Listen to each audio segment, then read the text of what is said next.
Padre, nos disponemos en el nombre poderoso y dulce de Jesús, nuestro Señor, para recibir tu palabra. Confiamos que tú has de hablar nuevamente a nuestros corazones como tú lo has venido haciendo. Confiamos que nos vas a ministrar a la más profunda fibra de nuestro ser con el poder de tu palabra, y oramos que nuestros entendimientos sean abiertos, despejados. Oramos que nuestra voluntad sea empoderada para poner por obra lo que tú ministras a nuestros corazones. Señor, toda la alabanza y toda la honra y toda la gloria la llevamos al Calvario, declarando que Jesús es el único digno y merecedor de todo el honor. En el nombre de Jesús, unida con la iglesia, le ordenamos a toda fortaleza que se levante en los entendimientos, que sea derrocada. Toda fortaleza que el enemigo levante para impedir que fluya tu palabra en la vida de cada oyente, lo declaramos inoperante.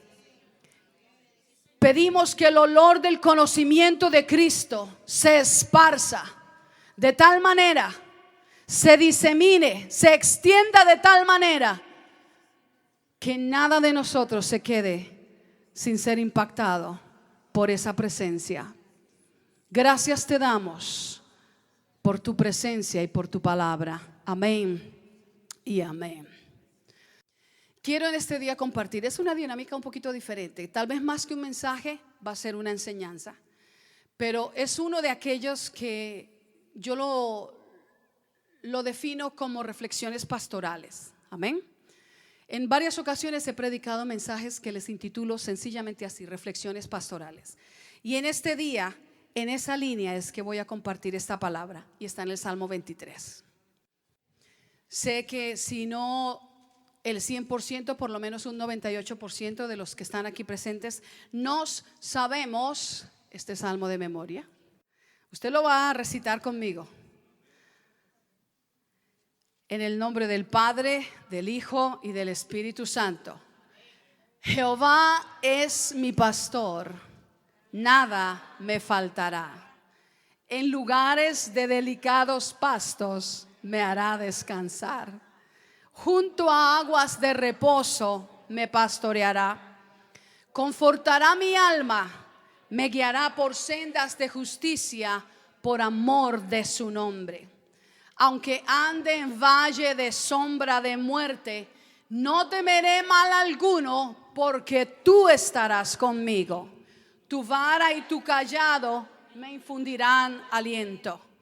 Aderezas mesa delante de mí, en presencia de mis angustiadores. Unges mi cabeza con aceite, mi copa está rebosando. Ciertamente el bien y la misericordia me seguirán todos los días de mi vida, y en la casa de Jehová moraré por largos días. Qué hermosa es la palabra del Señor. Reflexiones pastorales. Y en este día quisiera que meditáramos en el pastorado de este personaje del Salmo 23. Este es un salmo muy utilizado comúnmente en ocasiones cuando alguien está agonizando, ¿verdad que sí? O cuando alguien está recluido en un hospital. Es muy común, regularmente es cuando este salmo más se utiliza. Pero por mucho tiempo yo me he preguntado al estudiarlo, ¿por qué, si al meditar en cada línea de este salmo, encuentro que es fundamental que el creyente lo tenga presente para cada día en virtud de los desafíos que nosotros tenemos que confrontar? Pero más que un salmo para el que está agonizando físicamente, este salmo es una declaración del poderoso pastorado de Jesús para alimentar y sustentar al que está viviendo cada día como su oveja. Ya vamos a entrar ahí. Vamos a hacer algunas observaciones. Usted sabe que yo soy un poco estudiosa de la gramática, ¿cierto? Y le voy a decir algunos detalles. No voy a entrar al punto 1, punto 2, punto 3, pero le voy a dar algunas observaciones de esta reflexión. De todos los 6 versículos que componen este Salmo 23, el único versículo de este pasaje que está escrito completamente en tiempo presente es el versículo 5. ¿Se ha dado cuenta? Se lo voy a leer. Dice: aderezas mesa delante de mí en presencia de mis angustiadores. Unges mi cabeza con aceite, mi copa está rebosando. Este es el único versículo dentro de todo este pasaje que está escrito y declarado en tiempo presente continuo. ¿Usted está entendiendo esto? Muy bien. Todos los demás versículos, los otros versículos están parcial o completamente escritos con sus verbos conjugados en futuro. Esto nos lleva a algo. ¿Quiere continuar conmigo?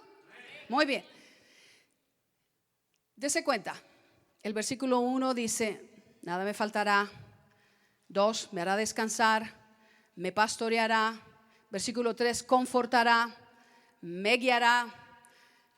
Versículo 4, tú estarás conmigo, no temeré, tu callado, tu vara me infundirán.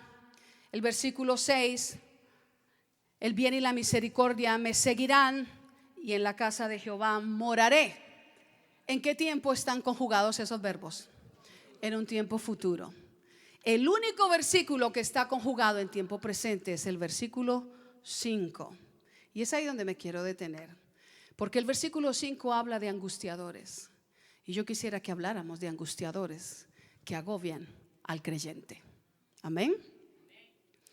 Me atrevo a pensar que la razón principal por la cual el Espíritu Santo guió de esta manera la pluma de David tiene que ver porque fue así como Dios desde el principio se manifestó a su pueblo. Ese versículo 5, ¿en qué tiempo está escrito? No solo presente, presente continuo. Amén, presente continuo. Fue así como desde el principio Dios se identificó su nombre para su pueblo. Éxodo capítulo 3 versículo 14, si usted gusta lo puede ir a buscar. Yo se lo voy a parafrasear o se lo voy a narrar. Sucedió que para la iglesia del Antiguo Testamento Dios llama a un personaje llamado Moisés, que se encontraba ya por 40 años errando en el desierto, por allá pastoreando unas ovejas de su suegro. Y Dios le dijo a Moisés: Moisés, el clamor de mi pueblo, el clamor de mi iglesia, por todos los atropellos, por toda la injusticia, por toda la humillación, por toda la esclavitud, por todos los vituperios que están pasando, el clamor de ese pueblo ha llegado hasta mis oídos. Y yo he escuchado el gemido de ese pueblo. Dele gracias a Dios que Dios escucha nuestra oración y que Dios escucha nuestros ruegos. Y él le dijo a Moisés: y yo te he escogido a ti para que tú vayas y tú le digas a Faraón: deja, el Dios de los hebreos te ordena que dejes ir a mi pueblo para que me haga fiesta y celebremos. Mire qué sencilla esa orden. ¿Cuántos de nosotros hubiéramos sido voluntarios? No, yo voy, Señor. A Moisés no, a mí. Lo único que tenía que hacer era presentarse delante del personaje que regía el imperio egipcio. Era solamente eso. Había un pequeñito problema o un riesgo así muy mínimo, y es que en toda la tierra al único Dios que se le reconocía era Faraón. Nadie se podía atrever a levantar su mirada y hablarle a Faraón cara a cara, ni viéndole a los ojos directamente, porque ese era el único riesgo que podía correr Moisés. Sencillo. ¿Cuántos quisieran ir de voluntarios? Y Dios escoge a Moisés y le dice: ve y dile que deje ir a mi pueblo. Yo he escuchado su clamor, he escuchado su ruego, he escuchado sus súplicas, y yo le ordeno que deje ir a mi pueblo para que me haga fiesta y celebremos. Y Moisés, de acuerdo a la escritura, ¿cuántos de ustedes la leen? De acuerdo a la escritura, Moisés dice la palabra que era como tartamudo, que él tartamudeaba y Señor, yo voy a ir en obediencia, pero tengo una pregunta, tengo de pronto una inquietud. Él se llama Faraón y él es el Dios sobre la tierra. Él tiene la palabra, la potestad y la autoridad de ordenar que me quiten la vida o de dejarme vivir. Él es el Dios que conocemos aquí en la tierra. Tú me estás mandando y Él me va a preguntar, y los hijos de Israel me van a preguntar, ¿y quién te mandó? ¿Están conmigo? ¿Y quién es ese Dios? Estamos hablando del versículo 5 del Salmo 23. ¿Y quién es ese Dios? ¿Y cómo se llama ese Dios? Y Dios le dice así de sencillo: tú ve y dile cuando te encaren con esas preguntas, el yo soy me ha enviado. Esa es la identidad del nombre de Dios. Es un presente continuo. Es un presente continuo. No le vas a decir, bueno, es que imagínate, me había dado tanto el sol allá en el desierto que hasta tuve como alucinaciones. Una zarza, imagínate que una zarza se prendió fuego y no se consumía. Y entonces por ahí escuché una voz y me dijo que viniera a hacerlo. No, Dios le dijo, mi identidad es esta. Yo soy el Dios que ha creado la raza humana. Yo soy el Dios que estuve con ellos. Yo soy el Dios que estoy hoy. El día de mañana puede traer muchas sorpresas y muchas calamidades y muchas adversidades, pero mi iglesia tiene que entender que yo soy el que yo soy en un presente continuo con cada uno de ellos. Que no hay nada ni nadie que vaya a hacer de mi identidad una identidad mutable, porque yo soy presente continuo. ¿A usted eso no le da seguridad? A mí me da mucha seguridad. Esa es la interacción de Dios con su pueblo, con la iglesia del Antiguo Testamento desde los comienzos. Dios se ha encargado de revelar su identidad, de mostrar su esencia, y su nombre por el cual Él pide que tú y yo los llamemos es un nombre conjugado en un presente continuo. ¿No es cierto que a veces pasamos por días de los que pensamos, definitivamente Dios hoy no está conmigo? ¿O no? Yo vengo de un planeta donde nosotros los terrícolas pasamos por días así. ¿Alguien más? ¿No es cierto que hay días que todo nos sale tan mal, tan mal, tan mal? No somos supersticiosos ni creemos en agüeros, pero como que hay días que no sabemos cómo explicarlo. Hay días que parece que amaneció y para nosotros sigue de noche, ¿o no? ¿No es cierto? Y Dios nos pide que recordemos que su nombre sigue siendo en un presente continuo. Que pudiera ser que el sol no brille más. ¿Ustedes alguna vez cantaron ese coro? Si el sol llegare a oscurecer y no brille más, yo igual confío en el Señor. Uy, qué lindo cantan. Ahora piénselo, ¿de veras? Si el sol llegara un día, hay días que nos ponemos de tan mal carácter porque llovió.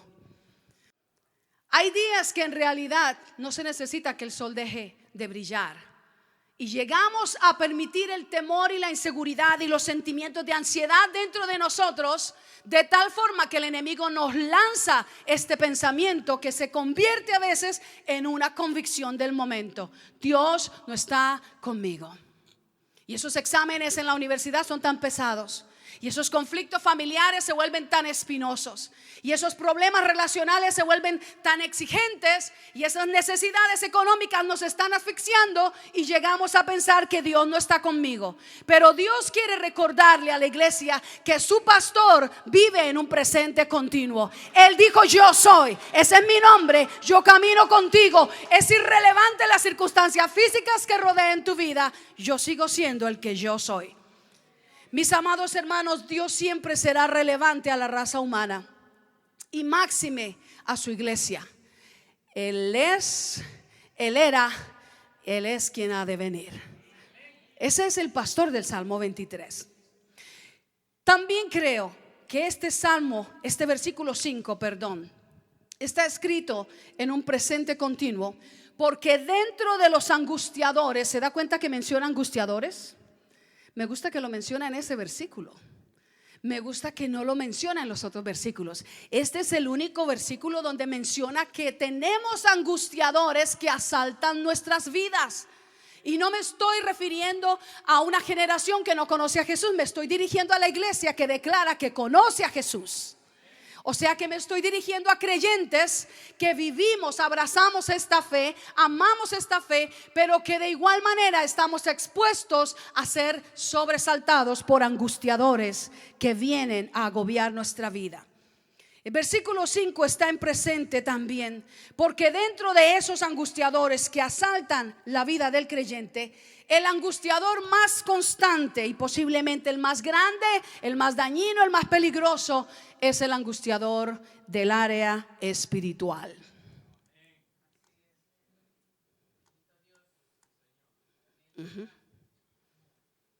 El angustiador del área espiritual. Satanás y todo su dominio tiene una meta, una única: asegurarse que Eduardo no va al cielo, se va al infierno con él. Uy, reprenda eso, hermano. Y él está dispuesto a utilizar cuantos estratagemas sean posibles a modo de conquistar la meta que se ha trazado. Asegurarse que Alex, que Tatiana, Nicole, tan linda, tan jovencita, tan bonita, ¿quién va a querer hacerle algo malo? También Nicole. Asegurarse que cada uno de nosotros que ha recibido a Jesús como el Señor y Salvador de su vida no logra llegar a su meta. Satanás está en ese negocio. Y debido a eso se desatan muchos angustiadores. Y uno de ellos, posiblemente el más poderoso, el más dañino, el más tóxico, el más peligroso, es el angustiador del área espiritual. Le quiero decir, usted ya lo sabe, lo más seguro que usted ya lo sabe, que la necesidad número uno del ser humano no son las pupusas ni son los tacos. ¿Cuántos le dan la gloria a Dios? Tampoco son las arepas.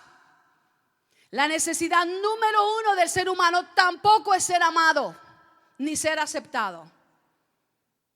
Eso está comprobado psicológicamente. La necesidad número uno del ser humano no es tener un carro del año, ni poseer un título de propiedad sobre algún terreno. ¿Están conmigo?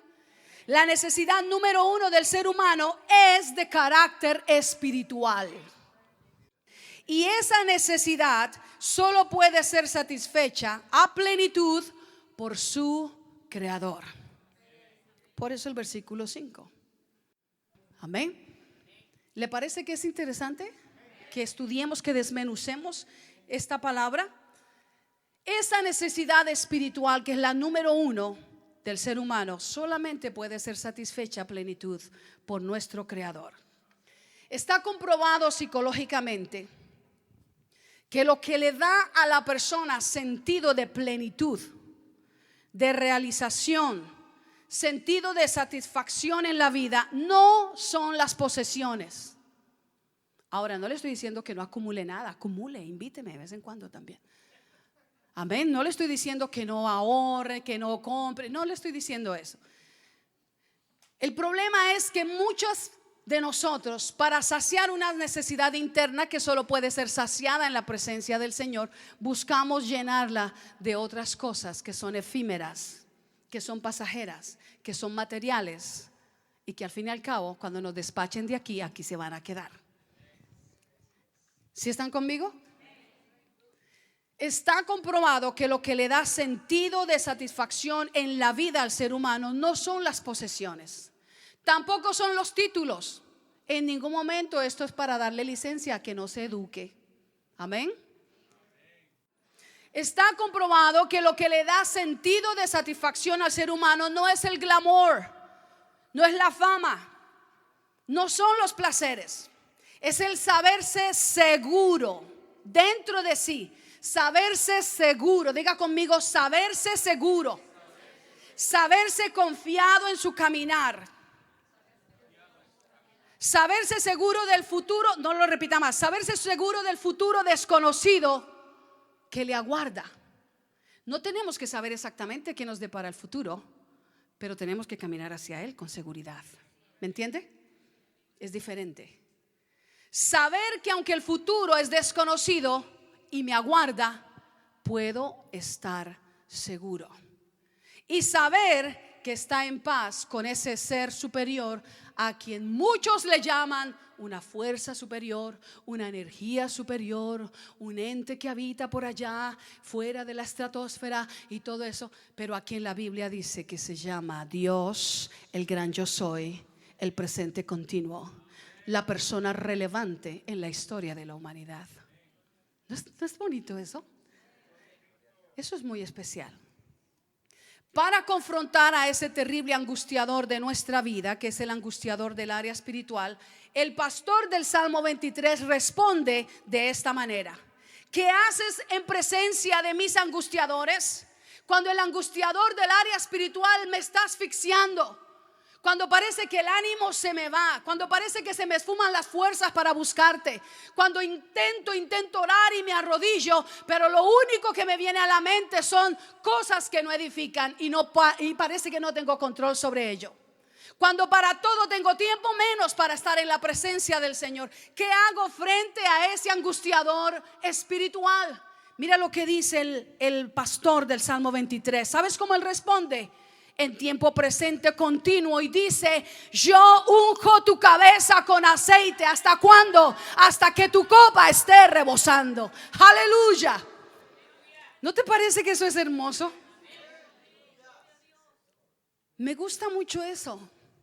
Hasta que mi copa, dígalo conmigo, hasta que mi copa esté rebosando. Así es como ese pastor responde. Responde saciando la necesidad espiritual con una acción en presente continuo. ¿Por qué? Porque el desgaste espiritual del creyente es diario, es constante. Amén. Hermana Tatiana tiene una línea que es muy famosa, que dice: Dios sabía que yo necesitaría una misericordia nueva cada mañana. ¿No es cierto? ¿Usted se acuerda cuando usted era niño y estrenaba algo? Ahora de adultos, ¿a usted le gusta cuando tiene la posibilidad de estrenar? ¿Por qué será esa sensación de estreno tan bonita? ¿Y por qué será que en las mañanas nosotros no nos levantamos con esa sonrisa, contentos, diciendo: wow, no me aguanto por ponerme esa nueva misericordia? ¿No te parece maravilloso? Que el día de ayer trajo su propio afán, su propio cansancio, su propia pena, su propia calamidad, su propio agotamiento, su necesidad, y por más que quisimos no pudimos más extender la noche. Pero gracias, Señor, puedo descansar en ti, y amanecerá y estrenaré tu misericordia, porque tú eres mi pastor en el presente continuo. Amén. Alabado sea el Señor. ¿Por qué? Porque el desgaste espiritual es constante en el creyente. Amén. Otro angustiador del que les quiero hablar es el angustiador del área emocional. Esta es un área muy sensitiva. Para algunos es complicada. Yo considero que es compleja, no necesariamente complicada. Complicados somos nosotros. Pero el área emocional es un área compleja para tratarla. Y es un área muy desatendida. ¿Cuántos cristianos evangélicos pentecostales hay acá? ¿Cuántos bautistas? Digan amén. Presbiterianos, luteranos. Muy bien. Vamos a orar por esos hermanitos que dijeron amén después de los evangélicos pentecostales, que el Señor los alcance. Amén. Y el área emocional es un área muy desatendida por la mayoría y poco comprendida por muchos cristianos evangélicos pentecostales. Y no tengo nada contra el cristiano evangélico pentecostal. Somos cristianos evangélicos pentecostales. Amén. Pero hay necesidades emocionales que muchos confunden con ataques espirituales, y creen que con reprender demonios se van a solventar. Lo cierto es que no solo no se solventan de esa manera, sino que además se corre el riesgo de que escalen y se conviertan en trastornos emocionales en una persona, aunque sea creyente. Amén. Pastora, ¿qué tiene que ver esto con el Salmo 23? Tiene que ver todo. Todo tiene que ver. ¿No te das cuenta que todos los términos que utiliza ahí son para el ser interior? Señor, este día no tengo la cantidad de frijoles que he tenido siempre. Y este día no me ha llegado el tunquito que quiero preparar en chicharrón. Y tu palabra dice que tú eres mi pastor y que nada me faltará. Mándame el chicharrón, Señor. El Salmo 23 va mucho más allá de eso. Todos los términos que utiliza el salmista son para el ser interior. ¿Se da cuenta de eso? Por eso yo no creo que es para el que está agonizando, es para el que está sobreviviendo. Amén. Por ejemplo, una necesidad emocional de los creyentes que si no se atiende puede escalar es el agotamiento. Amén. El agotamiento. El agotamiento es un desgaste emocional que cuando no es atendido puede concluir o llevarte a desembocar en lo que se conoce como una fundición de la persona o un burnout. Tremendo. Algunos pasan por eso y ni se dan cuenta, y lo único que hacen es pensar en ayunar, orar, vigilar, reprender. Pastora, ¿cuándo va a ser un culto de liberación? Porque necesito que oren por mí por un culto de liberación. Y lo que el Espíritu Santo le está queriendo decir es: déjate pastorear. Deja que te lleve a aguas tranquilas de reposo. Deja de decirle a todo compromiso sí, y sí, y sí. Y tómate un poquito de tiempo para cuidarte y nutrirte interiormente. ¿Sí están conmigo? Entonces nos vamos desgastando y hasta que nos agotamos. Amén. Y nos fundimos. Así como los motores se funden. ¿Estamos llegando a algo? ¿Sí? Muy bien. Entonces, otro puede ser la ansiedad. La ansiedad de la certeza o de la incertidumbre para mañana. Otra necesidad emocional que también no nos exime a nosotros, los creyentes, es la tristeza.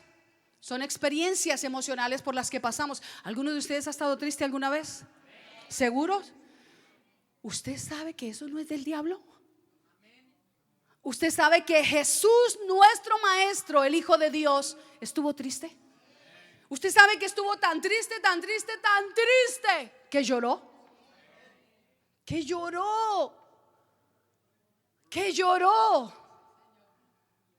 Lloró cuando perdió a su amigo. ¿No es tremendo eso? Sabiendo él que él era la vida y la resurrección, no pudo evitar experimentar el profundo impacto en sus emociones por el desprendimiento de su amigo Lázaro. Y Jesús lloró. Y yo no entiendo cómo muchos de nosotros creyentes, cristianos, evangélicos, pentecostales, queremos aplastar la emoción y decir: aún en un funeral no llores, porque el Señor es tu fuerza. ¿Dónde está tu gozo? ¿Dónde está tu alegría? No, pues sí, ahí está. Pero espérate, que no puedo andar brincando con este dolor que me tiene doblada. Amén. ¿Están conmigo, iglesia? La tristeza que se prolonga sin sus debidos mecanismos de fuga o de liberación puede concluir o conducir al creyente a una depresión. ¡Oh! Pastora, eso es del diablo. Sí, claro que sí. Allá donde el enemigo lo quiere llevar. Por eso cuando vengan momentos de tristeza, por la razón que sea, ahora que si todos los días amaneces triste, ahí sí llámame para hacer un culto de liberación. Amén. En primer lugar nos toca reajustarte el cerebro, porque alguna perspectiva no está bien, eres excelente. ¿Verdad que sí? No, porque hay creyentes que vienen a Jesús y hablan de Jesús y hablan del evangelio, pero toda la vida están quejándose, toda la vida están renegando. Nunca tienen un testimonio que contar, solo penurias. Y a veces uno llega al templo y lo ve, uno quiere irse por otro lado. Entonces, La tristeza que no se atiende debidamente puede conducirla el enemigo sutilmente a un estado depresivo. Y ahí se torna en un angustiador, puede ser letal para el creyente. ¿Están conmigo? La declaración del salmista da por sentado esto. Versículo 1, que si Él es mi pastor, nada me faltará. ¿Será que eso incluye necesidades emocionales? ¿Cuánto es nada? ¿Cuánto? Nada. Y mire lo que dice ahí. Si Él es mi pastor, nada me faltará. ¿Por qué no volvemos locos nosotros buscando saciar en nosotros necesidades que solo Él puede saciar?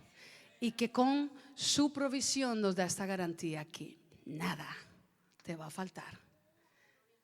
Eso incluye las necesidades emocionales.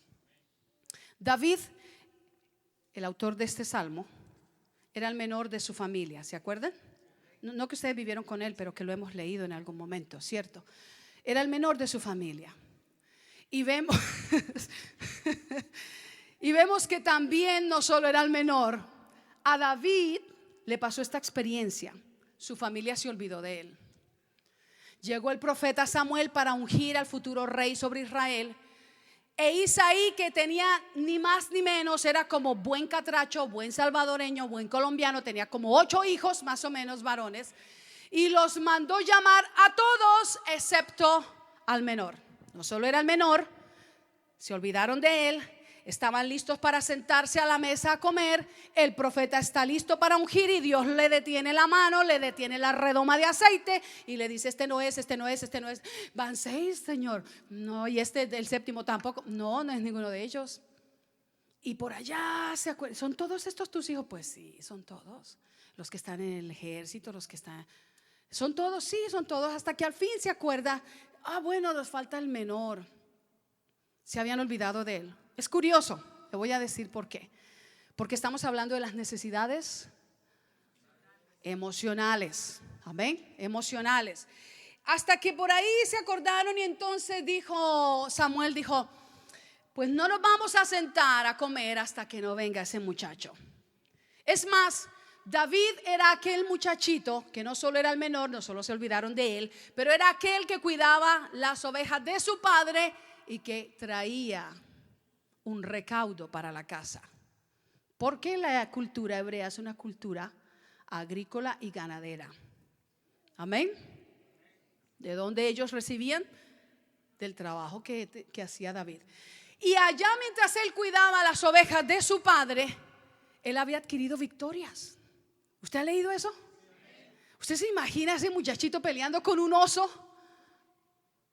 No nos lo podemos imaginar. ¿Se lo imagina abriéndole la quijada a un león? No lo podemos imaginar. Es mentira, no lo podemos imaginar. Tienes que estar en ese lugar para verlo y experimentarlo. Tú puedes decir: ay, pastora, yo he matado un burro, o yo he pasado por encima de una ardilla. Pues sea. Pero tú a mano limpia le abres la quijada a un león y le arrancas el cordero que tiene trepado ahí en sus sauces. No.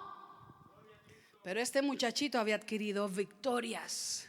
¿Y sabes qué es lo tremendo? Que nadie más lo sabía. Solo él, Nicole.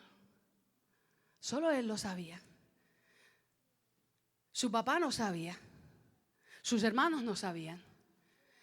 Él sabía que tenía victorias y Dios las había visto.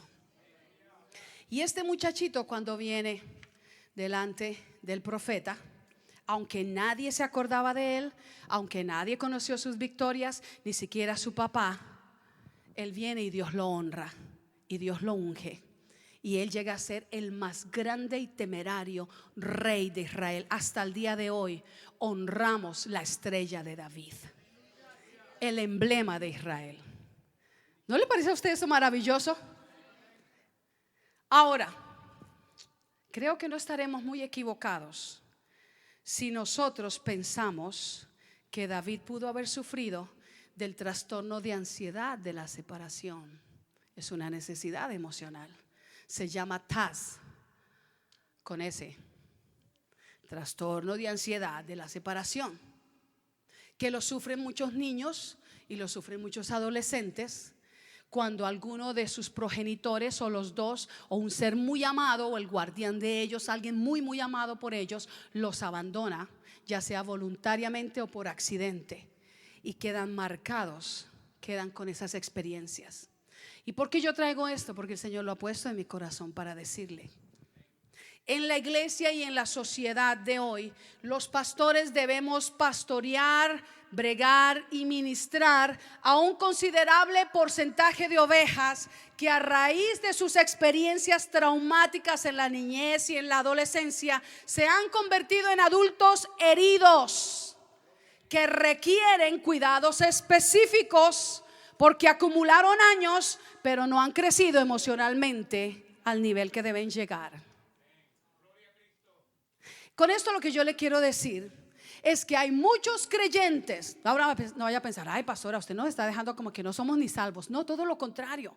Quiero expandir su nivel de comprensión para que usted atienda esas áreas. ¿Están conmigo? Porque esas son áreas que yo no se las puedo atender. Hermana Nuri, con toda su capacitación, no se las puede atender. Hermana Tatiana, hermano Alberto, ninguno de nosotros, cada individuo es llamado a ejercer dominio y administración completa sobre esas áreas, y de manera muy particular el área emocional. ¿Quieren que continuemos? Entonces, lo que le estoy queriendo decir con esto de las necesidades emocionales es que tenemos adultos heridos, marcados, que Dios ha salvado, el Espíritu Santo los ha llenado, son una nueva creación, pero vienen con secuelas de heridas en el área emocional, y el enemigo los utiliza para venir y agobiarlo. Y el salmista dice que son angustiadores. ¿Sí? ¿Ahora sí me está entendiendo más? Un poquito más. Entonces, a estos creyentes no es que sean mundanos, no es que no sean espirituales, no es que no busquen a Dios, es que tienen ciertas áreas con las que están bregando, pero no han logrado entenderlo completamente y tratarlas.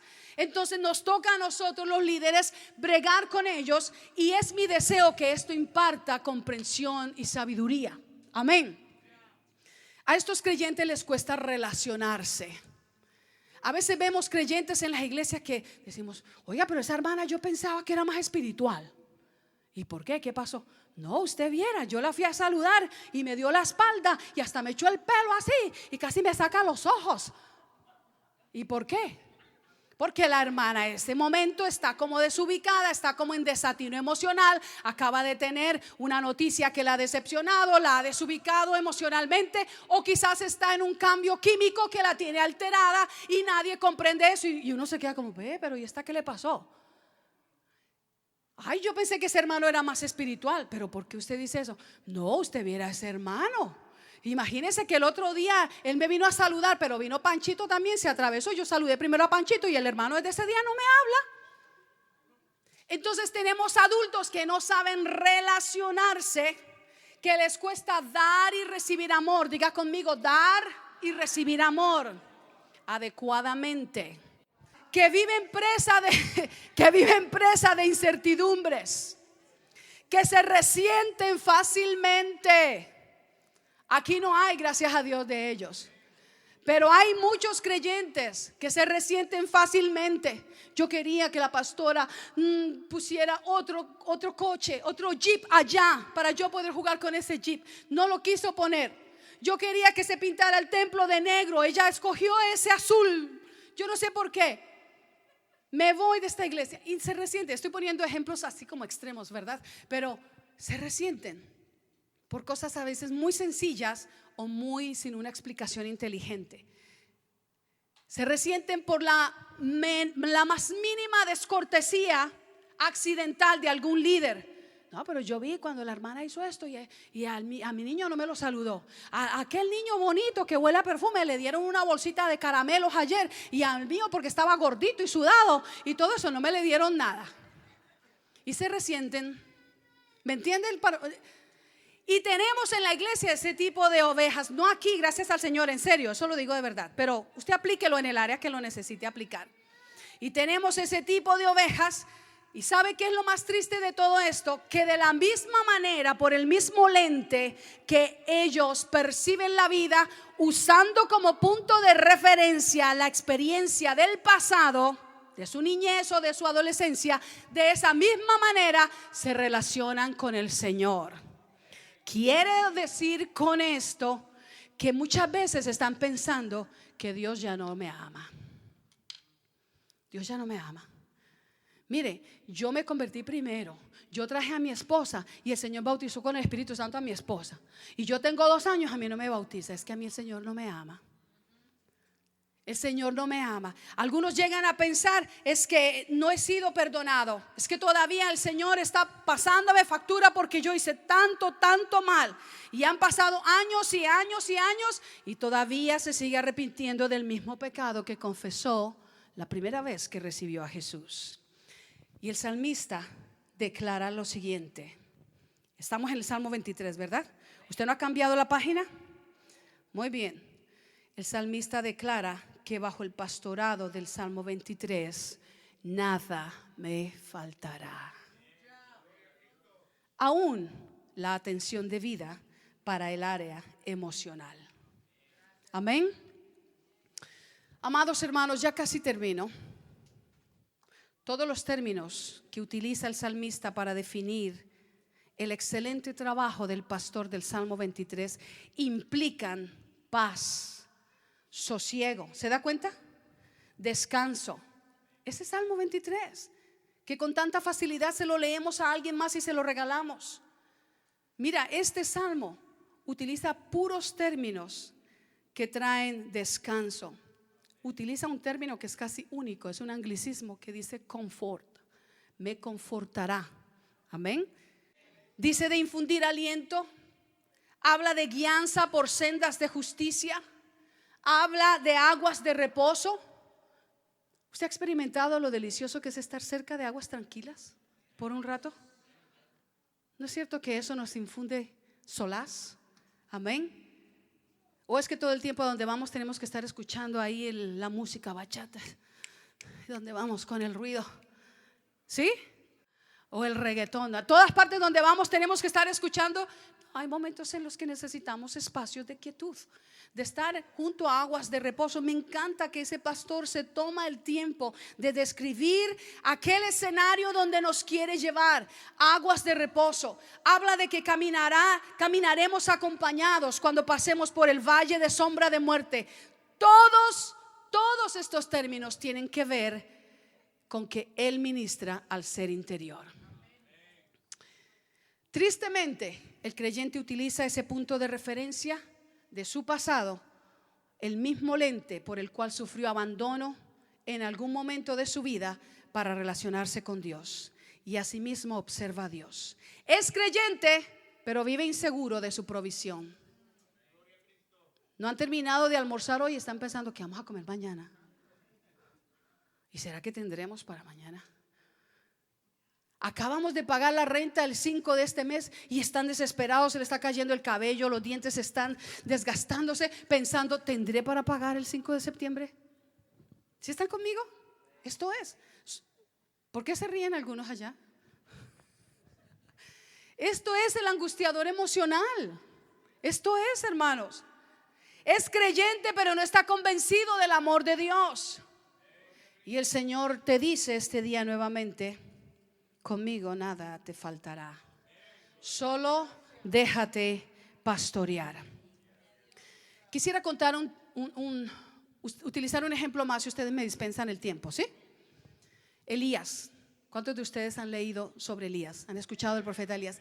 Elías, un tipo de Cristo, poderoso, usado con autoridad, de aquellos pocos profetas que decimos tipo de Cristo, que resucitó muertos. Elías. Y entran en una rivalidad con los profetas de Baal y los profetas de Acera. 450 profetas. Primer libro de Reyes, capítulo 18, 19 18 y 19, nada más. Y entran en una rivalidad con los 450 profetas de Baal y 400 profetas de Acera. Eran reyes sobre Israel, Acab y su muy distinguida esposa, la señora Jezabel. ¿Y qué pasa?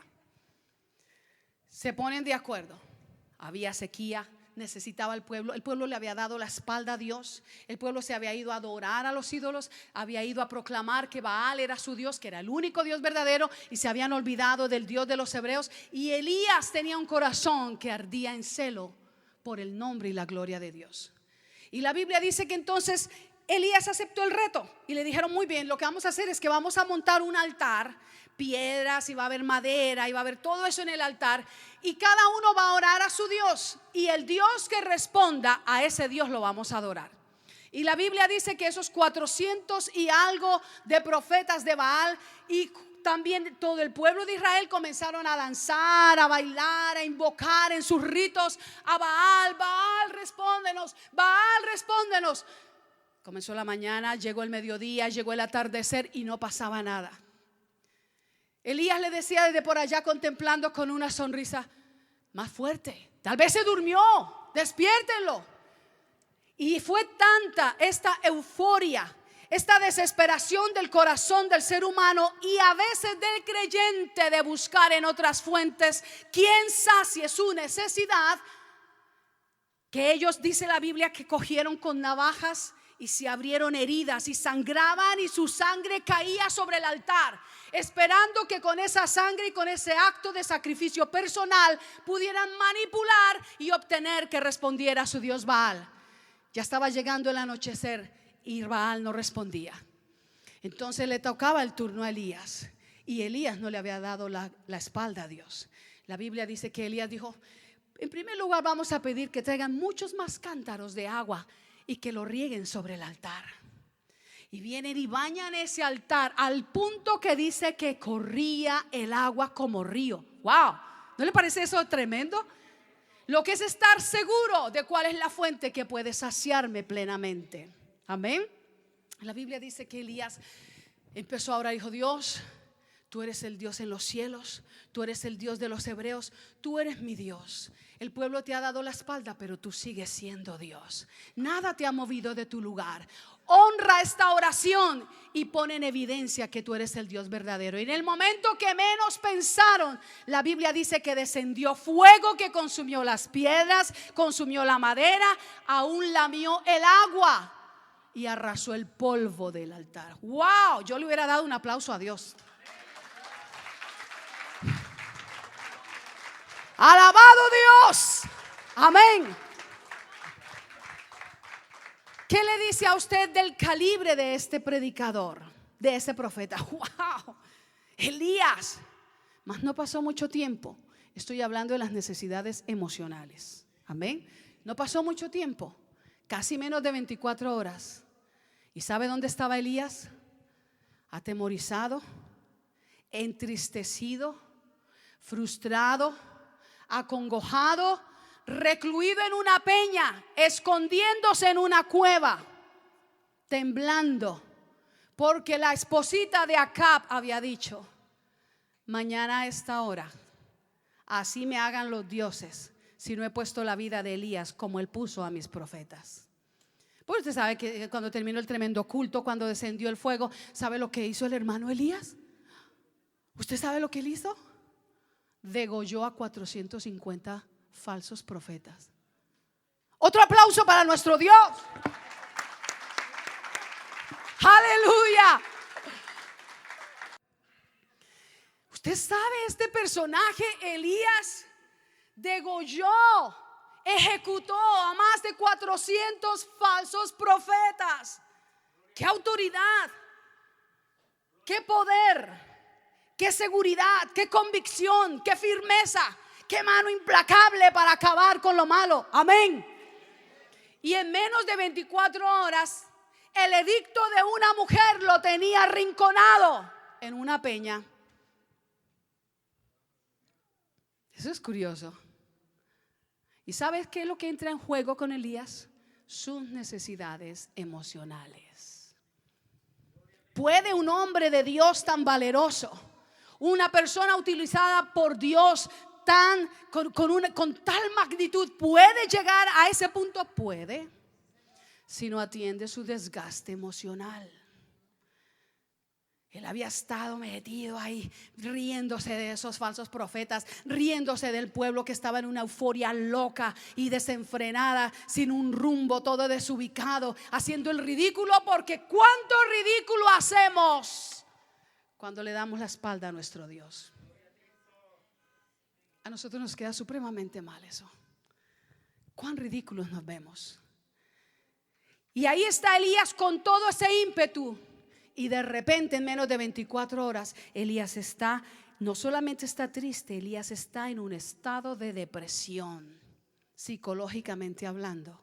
Solamente quería dormir y dormir y dormir. Y allá está echado Elías. Algunos dicen por la historia que era gordito, bien panzoncito. Allá está el panzón echado, roncando, temblando, atemorizado. Acaba de degollar, hace menos de 24 horas acaba de degollar a más de 400 hombres falsos profetas. Y ahora está arrinconado. Y Jezabel está poderosa, impetuosa en su trono real. Fíjese. Y a mí me encanta este pastor del Salmo 23. Porque sabe lo que alguno de nosotros tal vez pudo haber hecho en ignorancia. Uy, ese hermano Elías a mí me parece que cayó en pecado. De pronto, mire, se le pasó la mano. ¿Quién sabe en qué cayó? ¿Quién sabe qué está haciendo? Pero ¿sabe lo que hace el pastor del Salmo 23? Porque era el mismo pastor que él tenía.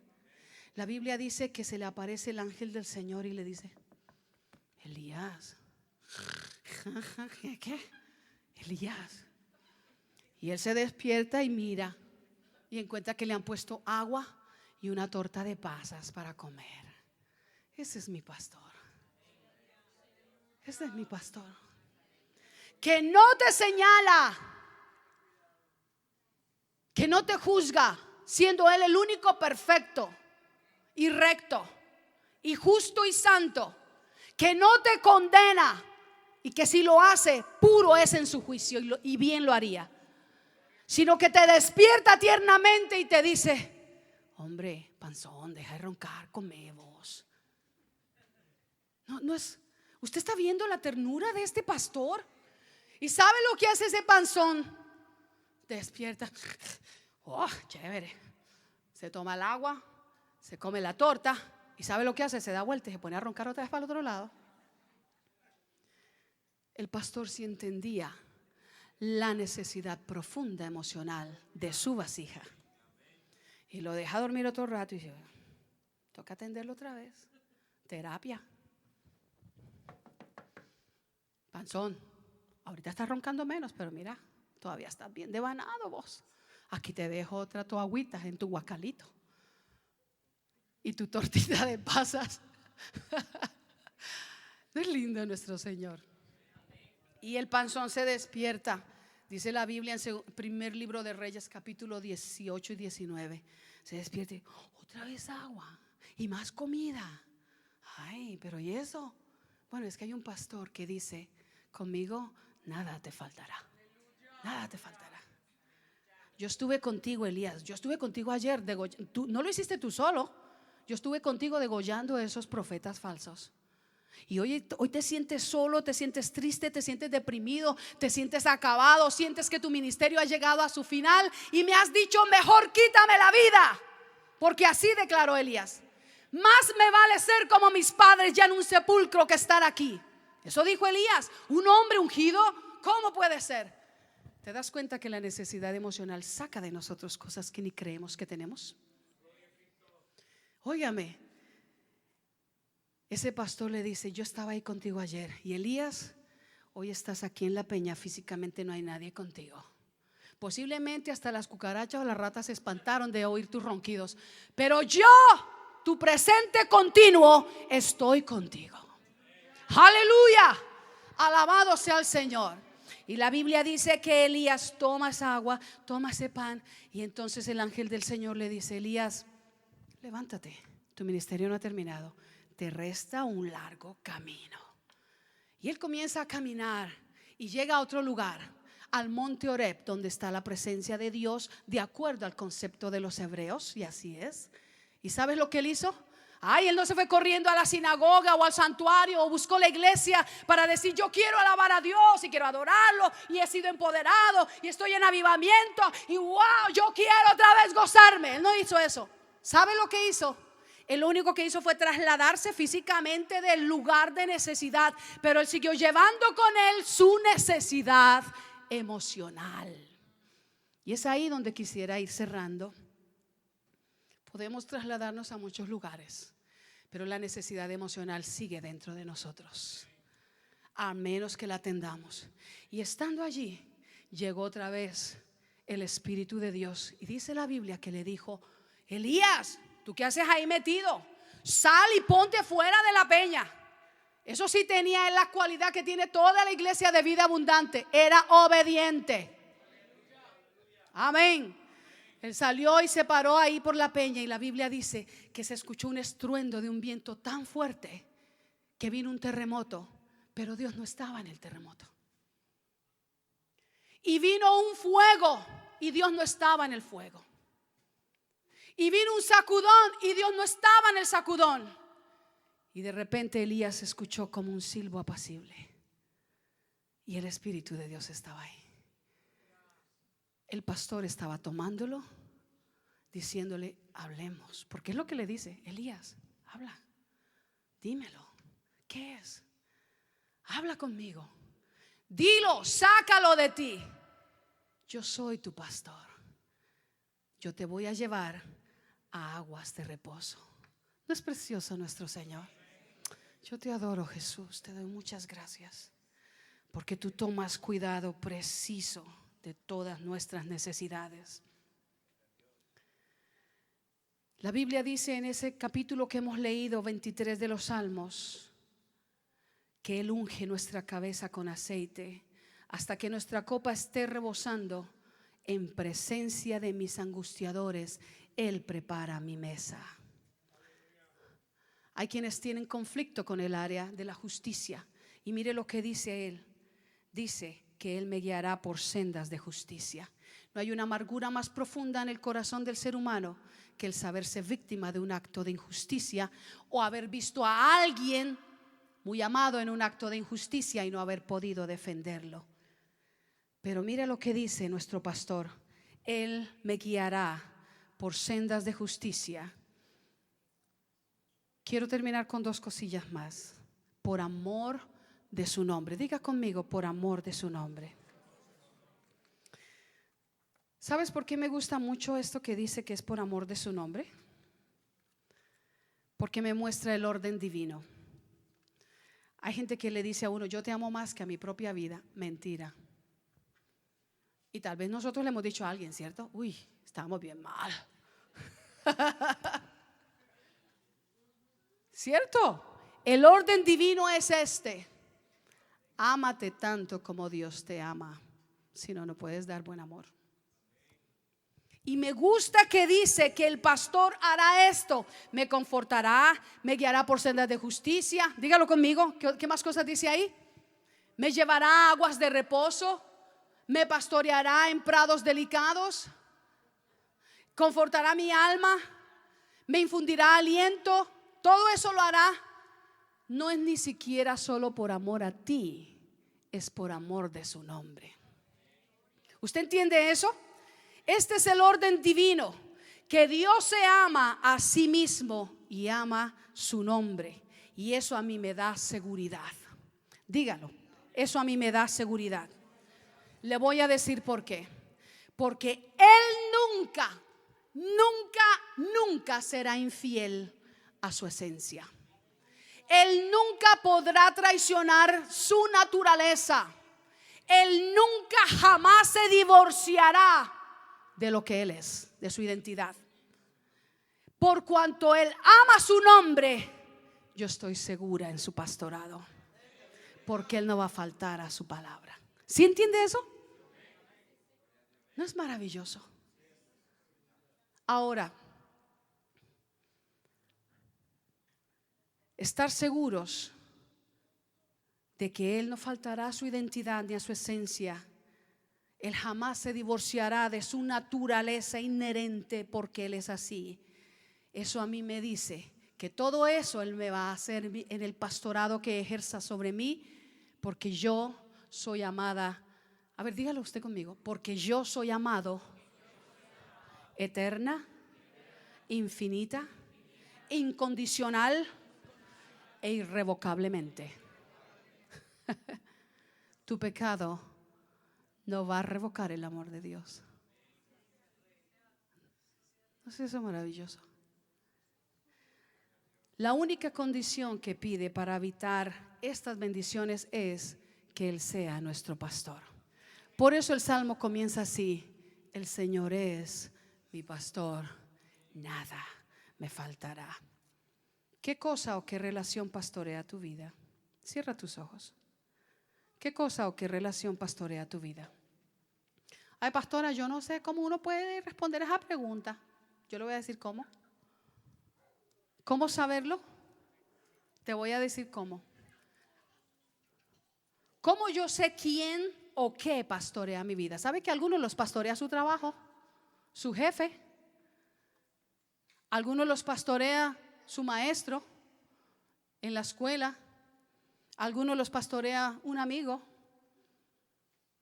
Pero la condición que pide la palabra para que nosotros tengamos todas estas bendiciones del pastorado de Jesús es que Él sea nuestro pastor, que aceptemos someternos a su pastorado. ¿Cómo yo sé quién o qué pastorea mi vida? Responda a estas preguntas. Cuando necesito un consejo, ¿a quién busco? ¿A quién voy en primer lugar? Eso te va a decir quién es tu pastor. ¿A quién escucho más? ¿Escucho la experiencia o escucho la novedad que puede atraerme el Señor? ¿Dónde desahogo mi quebranto? Eso te va a dictar quién es tu pastor. ¿A dónde corro o a quién busco como mi primera opción en momentos de felicidad y en los momentos de mayor tristeza? ¿Quién es el primero en enterarse? Eso te va a dictar a ti quién es tu pastor. ¿Quién es imprescindible en tu vida? Eso te va a dejar muy claro. Si tú respondes a esas preguntas, te va a dejar muy claro quién pastorea tu vida. Para aquellos que, como esta su servidora, declaramos y afirmamos que nos sometemos a Jesús como nuestro pastor, nos queda esta garantía: que nada me faltará.